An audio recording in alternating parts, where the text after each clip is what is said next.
آندھی پارٹ 23 آواز لبابہ حیدر پیشکش اردو ناولز اور پرائڈ۔ میں گہری سوچ میں کھو گئی کہ سلیم کیا تماشے کر رہا تھا۔ کبھی کبھی مجھے اس پر بے حد غصہ آ جاتا تھا، مگر یہ غصہ زیادہ دیر برقرار بھی نہیں رہتا تھا۔ میں فیصلہ نہیں کر پا رہی تھی کہ مجھے اس کے بارے میں کس انداز سے سوچنا چاہیے۔ مجھے سوچ میں گم دیکھ کر خان رحیمی نے کہا، ویسے میں نے ان دونوں میں صلح کرا دی ہے، تم اپنے طور پر بابری، میرا مطلب سلیم کو سمجھاؤ کہ وہ ہوش سے کام لے۔ ہماری اپنی صفوں میں انتشار ہوگا تو دشمن ہمیں روئی کی طرح دھنک دے گا۔ ٹھیک ہے، میں بات کروں گی اس سے۔ اب کیا ارادے ہیں تمہارے؟ سر، میرا علیحدہ سے کوئی ارادہ نہیں ہے، جو آپ کہیں گے وہی ہوگا۔ میں نے وہ خط رحیمی کے سامنے رکھ دیا جو فرخندہ کے ساتھی رپورٹر نے کوہاٹ کے کسی ڈاک خانے سے پوسٹ کیا تھا۔ رحیمی نے لفافے کو سرسری نظر سے دیکھا۔ تمہارا کیا خیال ہے؟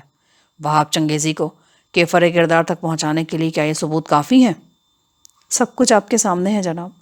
وہاب کے گنڈوں نے پچھلے 3 دن کے اندر 2 افراد کو بے دردی سے موت کے گھاٹ اتارا ہے، اور جس راز کو چھپانے کے لیے انہوں نے یہ گھناؤنے قتل کیے وہ بھی چھپا نہ رہ سکا۔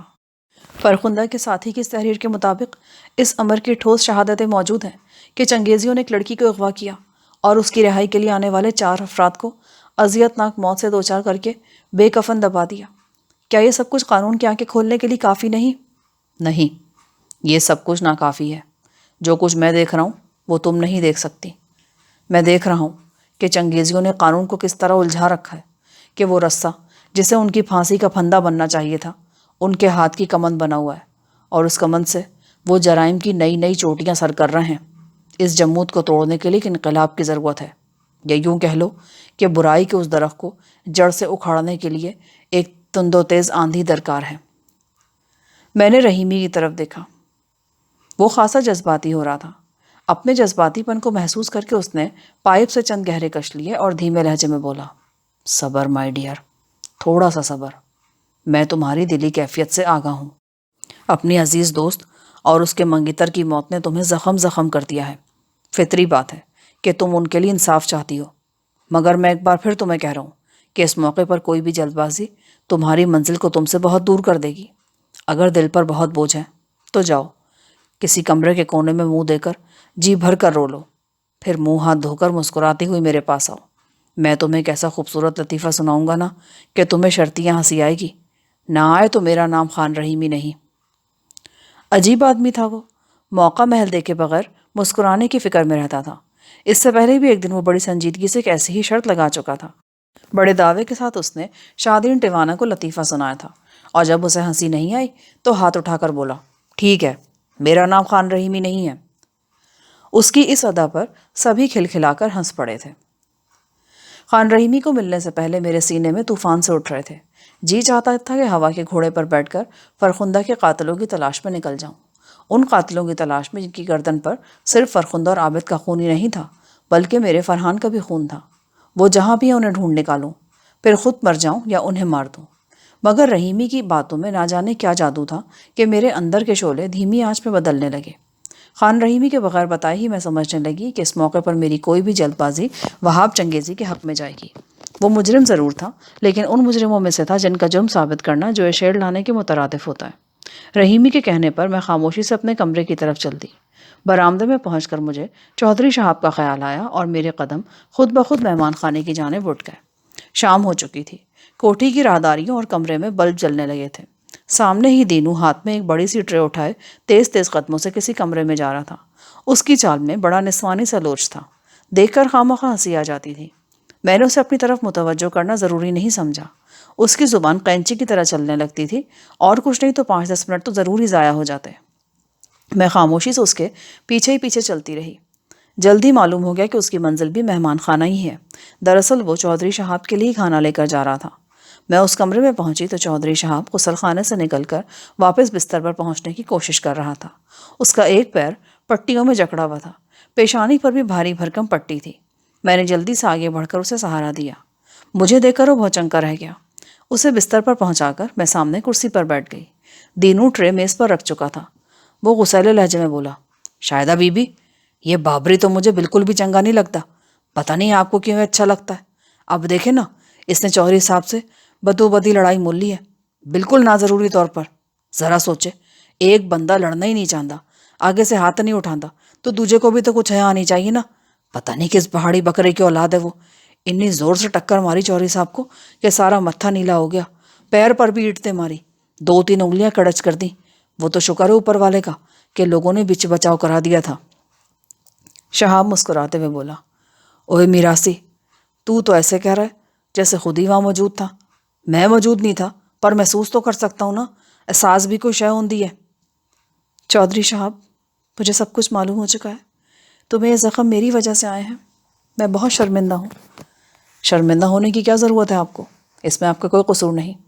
مجھے تو بابری پر بھی کوئی رنج نہیں ہے، بس وہ طبیعت کا تھوڑا کڑوا ہے۔ شہاب کی تحمل مزاجی پر مجھے حیرانی ہو رہی تھی، وہ تو زبان سے زیادہ ہاتھ استعمال کرنے کا عادی تھا۔ میں کچھ دیر اس کے پاس بیٹھی باتیں کرتی رہی۔ اس نے فرخندہ اور عابد کی موت پر گہرے افسوس کا اظہار کیا۔ میں شہاب کے کمرے سے نکلی تو سامنے ہی لان میں سلیم نظر آ گیا۔ اس نے چپتی ہوئی نظر مجھ پر ڈالی، پھر بے نیازی سے منہ دوسری طرف پھیر کر عشرت کو آوازیں دینے لگا۔ وہ کوٹھی کی چھت پر ایک بڑی سی رنگین پتنگ اڑانے کی کوشش کر رہی تھی۔ سلیم نے میم صاحب کہا تو وہ جھوم اٹھی، بابری جلدی سے اوپر آؤ، یہ مجھ سے سنبھالی نہیں جا رہی، اوہ اللہ میری تو انگلیاں ہی کٹ جائیں گی۔ پتنگ دائیں بائیں بے قراری سے حرکت کر رہی تھی۔ مجھے لگا جیسے یہ پتنگ نہ ہو، عشرت کے اپنے جذبے ہوں جو سنبھالے نہ سنبھل رہے ہوں، اور وہ مدد کے لیے بابری کو پکار رہی ہو۔ اس روز بھی میں نے بابری کا حیبلہ عشرت کے کمرے کی طرف جاتے دیکھا، اور ساری رات دل و دماغ میں جنگ ہوتی رہی۔ یہ لڑکی میری بھابھی کی بہن تھی، وہ اس طرح گناہوں کی دلدل میں دھنسی ہوئی تھی کہ اس کا پورا وجود ایک گالی بن رہا تھا۔ اگلے روز جب وہ کندھے پر کپڑا ڈالے، اپنے بال کھولے چھت کی دھوپ میں ٹہل رہی تھی، میں اس کے پاس جا پہنچی۔ اس کی ذات ایک بہت بڑے سوالیہ نشان کی طرح میرے ذہن سے چپکی ہوئی تھی۔ میں اس کے بارے میں جاننا چاہتی تھی، اس کی یہاں موجودگی کا مطلب سمجھنا چاہتی تھی۔ میں اس کے ساتھ ساتھ ٹہلنے لگی اور ہم دونوں باتوں میں مصروف ہو گئیں۔ آج وہ میرے ساتھ گفتگو میں بہت دلچسپی لے رہی تھی۔ جلدی مجھے عجیب طرح کا احساس ہونے لگا۔ عشرت وہی کام کر رہی تھی جو میں کرنا چاہتی تھی، یعنی میں تو اسے کریدنے کے لیے یہاں آئی تھی اور وہ الٹا مجھے کرید رہی تھی۔ جب میں نے اس کی اس کیفیت کو محسوس کر لیا تو جان بوجھ کر انجان بن گئی۔ میں نے عشرت کو اس کی روانی میں بہنے دیا۔ وہ خود کو بہت ہوشیار اور باخبر سمجھ رہی تھی۔ اس کا قیاس یہ تھا کہ میں خان رحیمی پر ڈورے ڈالنے کے لیے یہاں ٹھہری ہوئی ہوں اور اس بڈھے کو اپنے ہاتھوں میں کر کے مالی فائدہ حاصل کرنا چاہتی ہوں۔ شاہدہ، یہ خان صاحب ہر دوسرے تیسرے دن کہاں جاتے ہیں؟ میں نے تو سنا ہے کہ یہاں آس پاس کوئی مرغی خانہ ہے جس میں خان رحیمی کا بھی حصہ ہے۔ ہاں، مرغی خانہ تو ہے، لیکن یہ نہیں معلوم کہ اس میں خان صاحب کا حصہ ہے یا نہیں۔ وہ بولی، دینو کہتا تھا کہ وہاں جا کر وہ بازوں کو ٹریننگ دیتے ہیں۔ ٹریننگ کے لیے کیا اس مرغی خانے میں جانا ضروری ہے؟ یہاں بھی تو بہت جگہ ہے۔ ہاں، یاد آیا کہ ایک دن تم بھی تو گئی تھی خان رحیمی کے ساتھ۔ کیا وہ بہت بڑا مرغی خانہ ہے؟ نہیں، زیادہ بڑا تو نہیں، مگر احاطہ کافی کھلا ہے۔ اگر دیکھنے کا اتنے تجسس ہے تو خان رحیمی سے کہو نا، وہ تمہیں بھی لے جائے گا۔ نہیں، تجسس کی کوئی بات نہیں، اس نے گڑبڑا کر کہا۔ میں سمجھ گئی کہ اس نے خان رحیمی سے ضرور فرمائش کی ہوگی، مگر وہ ٹال گیا ہوگا۔ عشرت کی اس دلچسپی کا راز مجھے بخوبی معلوم تھا۔ میرے کانوں میں وہ گفتگو گونج رہی تھی جو میں نے لاہور جانے سے قبل عشرت کے باتھ روم کی کھڑکی سے سنی تھی۔ خانم نامی اس عورت نے عشرت کو مجبور کیا تھا کہ وہ جلد از جلد کوئی عملی قدم اٹھائے، ورنہ اسے یہاں بھیجنے والے اس سے بری طرح پیش آئیں گے۔ عشرت کو دھمکانے کے لیے اسے وہ منحوس لفافہ بھی دکھایا گیا تھا۔ اب اس عورت کی ہدایت پر عشرت کوٹھی کی خفیہ سرگرمیوں میں جھانکنے کی بچکانہ کوششیں کر رہی تھی۔ میں اس کو بچکانہ کوشش ہی کہہ سکتی تھی، کیونکہ کسی اکیلی دکیلی عورت کے لیے سارے گورکھ دھندے کو سمجھنا آسان کام نہیں تھا۔ ہماری باتوں کے دوران ہی دور سے گرد کے بادل امنڈتے نظر آئے۔ 2 یا 3 گاڑیاں کوٹھی کی طرف آ رہی تھیں۔ ان کے ساتھ ساتھ خان رحیمی کے گھڑ سوار بھی تھے۔ گاڑیاں نزدیک پہنچی تو عشرت نے گہری اور سرد سانس لی۔ شاہ صاحب آ گئے ہیں، اس نے مرے مرے لہجے میں کہا۔ شاہ صاحب سے اس کی مراد شادرین ٹیوانا تھا، جسے بعض لوگ غلطی سے اس کا خاوند بھی سمجھتے تھے۔ تھوڑی ہی دیر میں وہ لوگ کوٹھی کے مین گیٹ پر پہنچ گئے۔ ٹیوانا کی آمد کے بعد کوٹھی میں بہت گہما گہمی رہی۔ کچن ہمیشہ سے زیادہ مصروف ہو گیا۔ رحیمی نے ٹیوانا کے اعزاز میں رقص و سرور کی محفل کا اہتمام بھی کیا۔ ان کا پروگرام باز کے شکار کا تھا، تاہم فی الفور قرب و جوار میں کسی پرندے کا سراغ نہیں ملا۔ ٹیوانا کی آمد کے تیسرے روز رحیمی نے سور کے شکار کا پروگرام بنایا۔ سور کشی کے لیے رحیمی کا اپنا ایک انداز تھا۔ اس نے بہت سے گھوڑے پال رکھے تھے جن پر بیٹھ کر جنگلی سوروں کا تعاقب کیا جاتا تھا۔ دلچسپی کی بات یہ تھی کہ بندوقوں کے علاوہ کبھی کبھی نیزے اور بلم بھی استعمال ہوتے تھے۔ رحیمی نے مجھے بڑے فخر سے بتایا تھا کہ تقسیم ہندوستان سے قبل جے پور میں اس نے نیزے سے بہت سے سور مارنے کے مقابلے میں طلائی تمغے حاصل کیے تھے۔ اس کے البم میں ایسی بہت سی تصاویر بھی تھیں جن میں وہ راجستھان کے راجوں مہاراجوں کے ساتھ سیر و شکار میں مصروف نظر آتا تھا۔ نیزے سے سورکشی کے بارے میں اس نے مجھے اتنی باتیں بتائی تھیں کہ نہ دیکھتے ہوئے بھی شکار کے سارے مناظر میں اپنی آنکھوں سے دیکھ چکی تھی۔ شکار پر روانہ ہوتے ہوئے جب رحیمی نے مجھے بھی ساتھ چلنے کو کہا تو میں تیار ہو گئی۔ مجھے کسی بھی مصروفیت کی ضرورت تھی تاکہ پاگل کر دینے والی سوچوں سے فرار حاصل کر سکوں۔ ہم صبح 7 بجے کوٹھی سے روانہ ہوئے۔ ساری پارٹی قریباً 60 افراد پر مشتمل تھی۔ ان 60 افراد میں اصل شکاری تو 10-15 ہی تھے، باقی تعداد ہانکا کرنے والے دیہاتیوں کی تھی۔ انہوں نے ہاتھوں میں ڈھول، کنستر، بناسپتی گھی کے ڈبے، باجے اور نہ جانے کیا کچھ اٹھا رکھا تھا۔ ان میں زیادہ تر ننگے پیر تھے۔ لباس سب کا میلا کچیلا تھا۔ ٹیوانا اور رحیمی کے علاوہ چند اور معززین بھی اس شکار میں شریک تھے۔ ان میں ایک صاحب کوئی ریٹائرڈ کرنل تھے، دوسرے بھارت سے آئے ہوئے ایک سردار جی تھے۔ سردار جی کی تھل تھل کرتے جسم والی فیشنیبل پتنی بھی ساتھ تھی۔ ایک نوجوان شکاری لاہور سے آیا تھا، عشرت بھی اس پارٹی میں شریک تھی۔ اس نے سرخ شرٹ، نیلی جینز اور شکاری بوٹ پہن رکھے تھے۔ چتکبرے گھوڑے پر سوار وہ ٹیوانا کے شانہ بشانہ چلی جا رہی تھی۔ سلیم ساتھ نہیں آیا تھا۔ کوٹھی میں کسی مہمان کی آمد متوقع تھی اور رحیمی نے سلیم کو اس کے استقبال کے لیے وہیں چھوڑ دیا تھا۔ شکاری پارٹی کے پیچھے پیچھے رحیمی کا افسر شکار خانہ، جو گنجے سر والا ایک ادھیڑ عمر فارسٹ گارڈ تھا، بہت سے ساز و سامان چھکڑے پر لادے چلا آ رہا تھا۔ اس میں سامان خوردنوش کے علاوہ بندوقیں اور نیزے وغیرہ بھی تھے۔ نیزے کی انیوں کو صاف کیا گیا تھا اور وہ خوب چمک رہی تھیں۔ اس اسلحے میں چند تلواریں بھی تھیں۔ دینوں ان تیز دھار آلات کو دیکھ دیکھ کر خوفزدہ ہو رہا تھا۔ غالباً اس سے پہلے دینوں نے یہ چیزیں لاہور کے عجائب گھر میں ہی دیکھی تھیں۔ قریباً 2 گھنٹے کے سفر کے بعد ہم اس جگہ پہنچے جہاں شکار کھیلا جانا تھا۔ کافی گھنے درخت تھے، جھاڑ جھنکار بھی کثرت سے تھا۔ رحیمی کے کارندوں نے جلدی جلدی دھوپ میں 2 خیمے کھڑے کیے۔ اس وقت تک 9 بج چکے تھے۔ دھوپ میں یہاں وہاں لیٹ کر سب لوگوں نے تھوڑی دیر کے لیے کمر سیدھی کی، پھر شکار کے لیے تیار ہو گئے۔ ہم تو دیکھنے والوں میں تھے، اس لیے ایک طرف کرسیاں ڈال کر بیٹھ گئے۔ رحیمی نے 4 گھڑ سواروں پر مشتمل 4 پارٹیاں ترتیب دیں، پھر سکے کے ذریعے ٹاس کیا گیا کہ کس پارٹی کو سب سے پہلے جانور کا تعاقب کرنا ہے۔ ٹاس جیتنے والی پارٹی ٹیوانا کی تھی۔ وہ اپنے عربی گھوڑے پر چوکس ہو کر بیٹھ گیا۔ اس کے تینوں ساتھی بھی ساتھ تیار تھے۔ ان سب کے ہاتھ میں نیزے تھے۔ شادین ٹیوانا کی کمر سے ریوالور لٹک رہا تھا۔ فضا میں عجیب سی سنسنی تھی۔ میں نے ایک کارندے سے پوچھا، سور کہاں ہے؟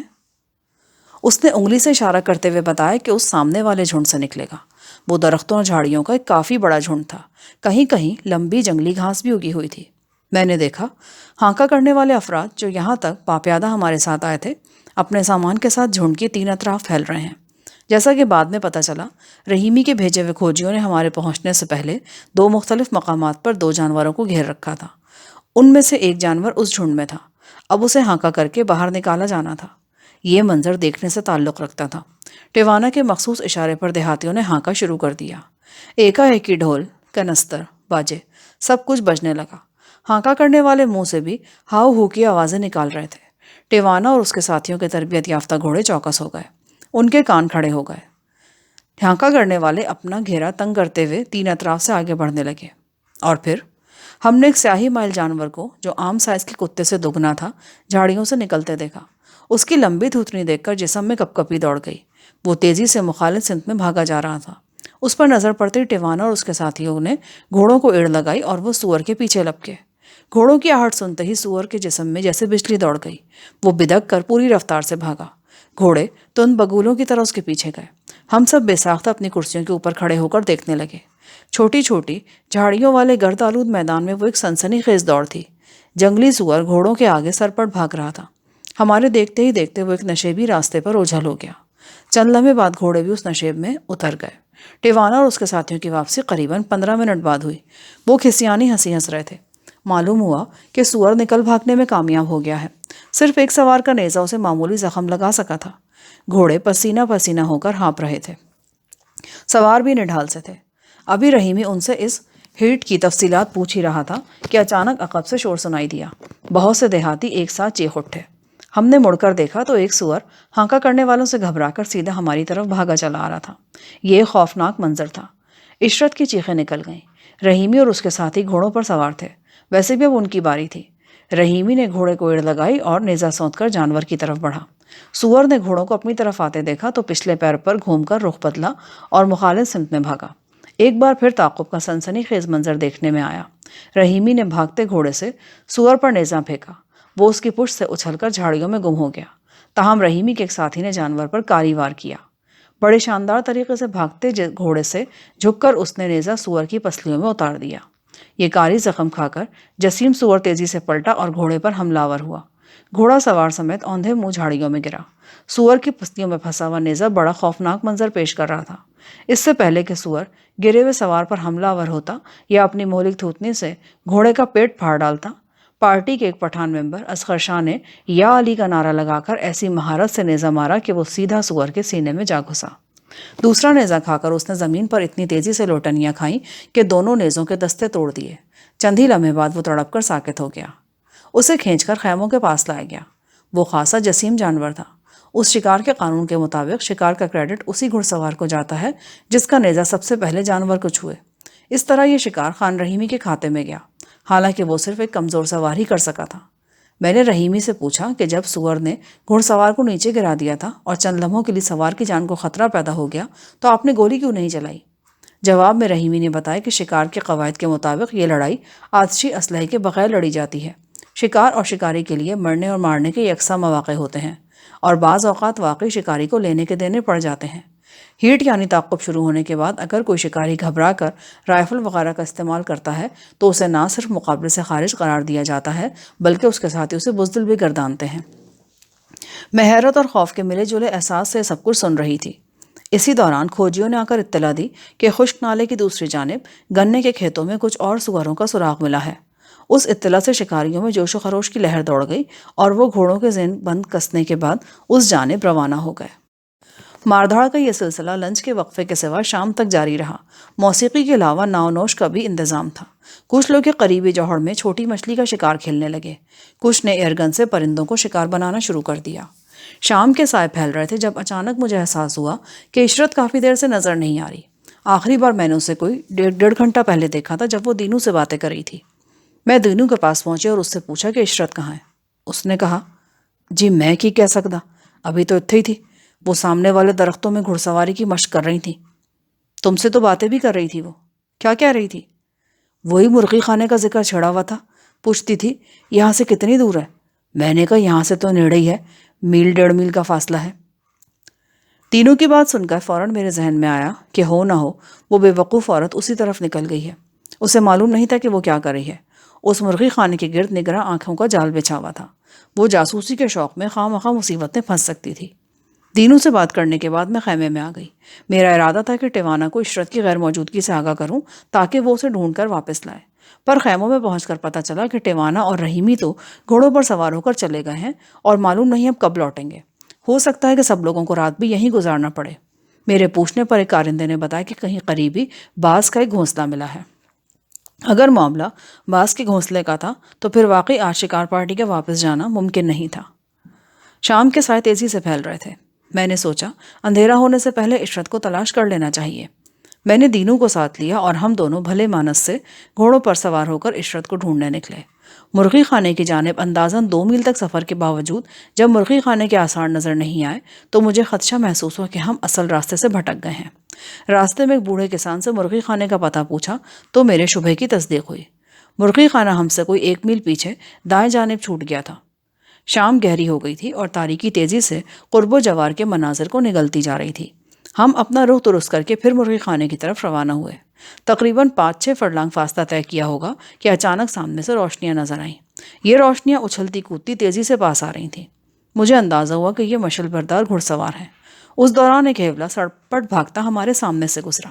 یہ کوئی عورت تھی۔ بدحواسی میں وہ ہمیں دیکھ نہیں سکی تھی۔ میرے ذہن نے پکار کر کہا کہ یہ عشرت ہے۔ میں نے اسے چیخ کر آواز دی، عشرت! میری پہلی آواز پر ہی وہ ہیولا ساکت ہو گیا۔ میں نے دوبارہ عشرت کہہ کر پکارا تو وہ جتنی رفتار سے پہلے بھاگ رہی تھی اتنی ہی رفتار سے بھاگتی ہوئی ہماری طرف آئی۔ دینو اور میں گھوڑوں سے اتر چکے تھے۔ عشرت شاہدہ شاہدہ پکارتی مجھ سے لپٹ گئی۔ اس سے پہلے کہ میں اس سے کچھ پوچھ سکتی، عقب میں ناچتی ہوئی روشنیاں ہمارے سروں پر پہنچ گئیں۔ یہ تقریباً 8 گھڑ سوار تھے۔ ان میں سے 5 کے ہاتھوں میں مشلیں تھیں۔ انہوں نے 3 اطراف سے ہمیں گھیرے میں لے لیا۔ مشلوں کی مدھم روشنی میں نے پہلی بار غور سے عشرت کو دیکھا۔ اس کے ماتھے سے خون بہہ رہا تھا، سرخ قمیض اور نیلی پتلون گرد سے اٹی ہوئی تھی، وہ خوف سے بری طرح لرز رہی تھی۔ گھڑ سوار چھلانگے لگا کر گھوڑوں سے نیچے اترے۔ ان میں سے اگلے شخص کو میں نے پہچان لیا، وہ بخشو سولنگی تھا، وہی شخص جو ایک بدنام ڈاکو کے طور پر جانا جاتا تھا اور جس نے چند ہفتے پہلے کفن میں پرندے چھپا کر رحیمی کی کوٹھی میں پہنچائے تھے۔ اس کے بالوں بھرے چہرے پر آنکھیں دو انگاروں کی طرح دہک رہی تھیں۔ اس نے بھی مجھے پہچان لیا، وہ مجھے مرغی خانے میں رحیمی کے ساتھ دیکھ چکا تھا، تاہم وہ عشرت سے ہرگز واقف نہیں تھا۔ اس نے بے باکی سے مجھے گھورا اور گھنی مونچھوں تلے مسکرا کر بولا، بیگم جی، آپ یہاں؟ ہاں، لیکن تم اس بیچاری کے پیچھے کیوں پڑے ہو؟ بیگم سائیں، ہم تو آرڈر کا بندہ ہے، ہمیں آرڈر ہے کہ اس طرف جو آئے اسے پکڑ لو اور اس وقت تک نہ چھوڑو جب تک دوسرا آرڈر نہ مل جائے۔ یہ چھوکری ادھر تاکا جھاکی کر رہی تھی، اس لیے پکڑنا ضروری ہو گیا تھا۔ یہ راستہ بھٹک کر چلی گئی تھی، ہم رحیمی کے ساتھ ادھر شکار پر آئے ہوئے ہیں، نالے کے اس پار ہمارا کیمپ ہے۔ اچھا، تو بڑا سائی بھی ساتھ ہے، ان کو سلام بولنا ہمارا، انہیں کہنا کہ آپ کا چوکیدار بالکل چوکس ہے۔ عشرت، تیرا گھوڑا کدھر ہے؟ میں گر گئی تھی، پتہ نہیں کس طرف نکل گیا وہ، عشرت کراہتے ہوئے بولی۔ میں نے بخشو سے کہا، اب گھوڑے کا کیا ہوگا؟ تم اسے کوٹھی پہنچا دو گے؟ بالکل جی، گھوڑا بھی پہنچ جائے گا اور گھوڑے والی بھی، اب آپ بے فکر رہیں، کچھ نہیں ہوگا دونوں کو۔ کیا مطلب؟ دونوں سے کیا مطلب ہے تمہارا؟ وہ دانت نکال کر بولا، سائیں، سیدھا سادہ مطلب ہے، یہ لڑکی تو اب ہمارے ساتھ ہی جائے گی۔ دیکھیں نا جی، آرڈر جو ہوا، ہم آرڈر سے 1 انچ ادھر ادھر نہیں ہوتا۔ خان رحیمی کہے کہ ساری رات ایک ٹانگ پر کھڑے رہنا ہے تو چاہے میری ایک ٹانگ نہ بھی ہو، میں لکڑی کی ٹانگ پر کھڑا رہوں گا۔ مجھے سولنگی کے تیور خطرناک نظر آتے تھے، میں سمجھ گئی کہ وہ یوں عشرت کو جانے نہیں دے گا۔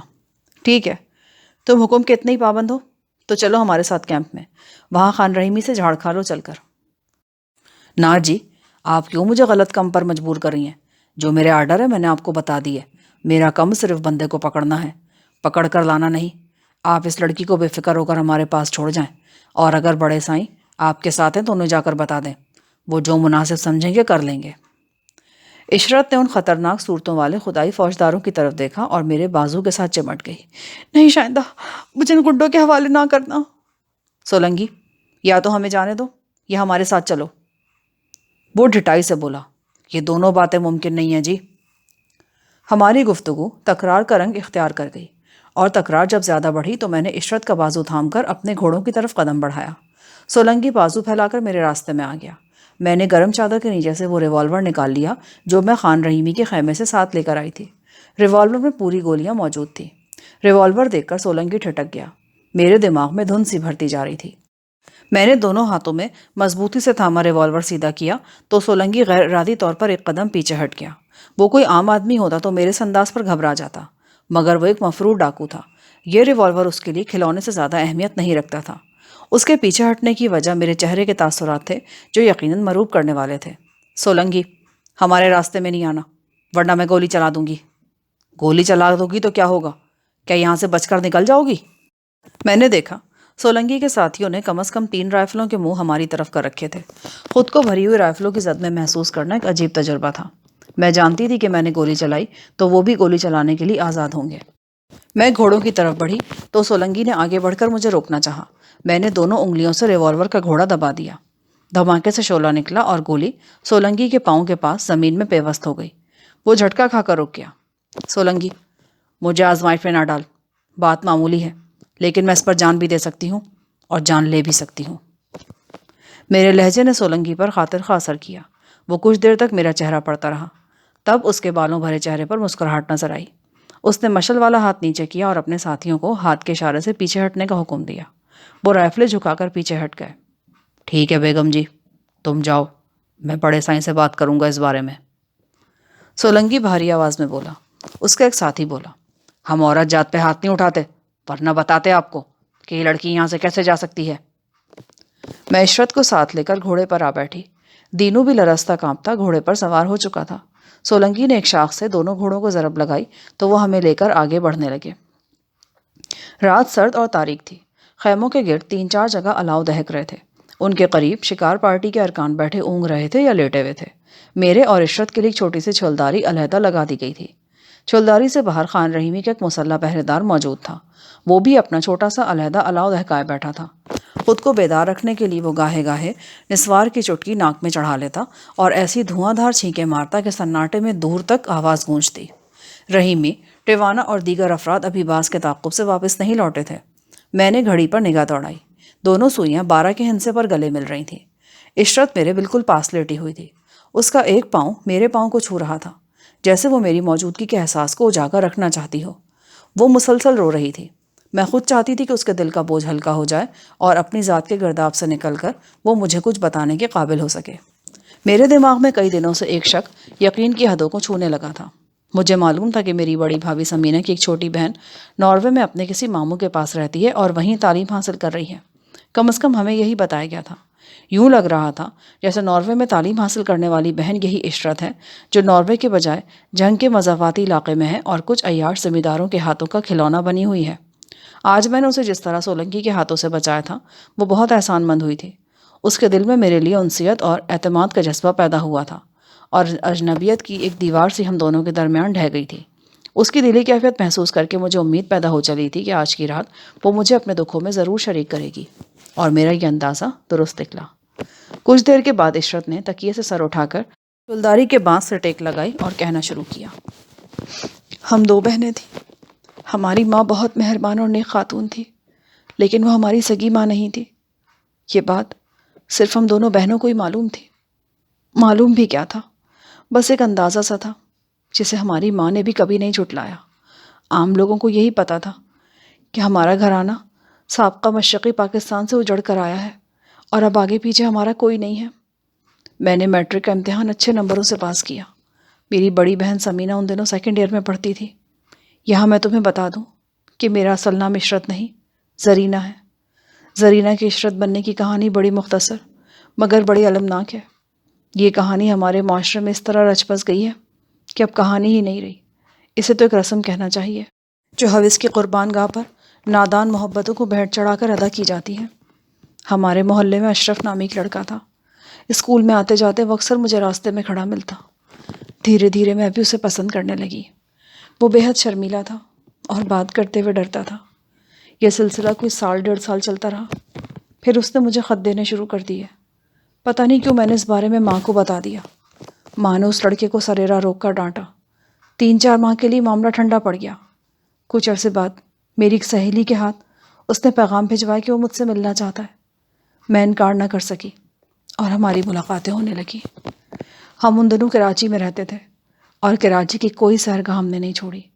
ہر دوسرے تیسرے ہفتے میں کالج میں ماں کی طرف سے چھٹی کی درخواست دے دیتی اور اشرف کے ساتھ کسی طرف نکل جاتی۔ اب سوچتی ہوں تو احساس ہوتا ہے کہ ہم دونوں کی آنکھوں پر پٹی بندھی ہوئی تھی۔